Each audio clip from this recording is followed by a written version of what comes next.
i on sam wykona na sobie zabieg. Wyobrażacie sobie, że nagle wskakuje wam przez płot jakiś typ i mówi, rób mi zabieg. Otwiera wasza córka i rób mi zabieg. Kurwa. Co to jest? O Boże. Teraz jednak przechodzimy do plot twistu, którego najprawdopodobniej nikt z was się nie pamięta. Uwaga, Paweł Tyburski wtargnął na moją posesję, przechodząc Tak, jest szał botoksowy.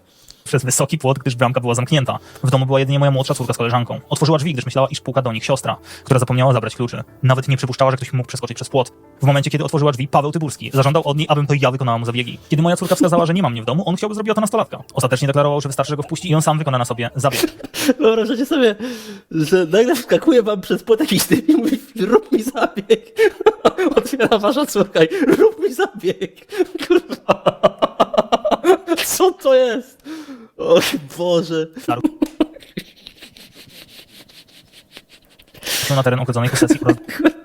O Jezus Maria.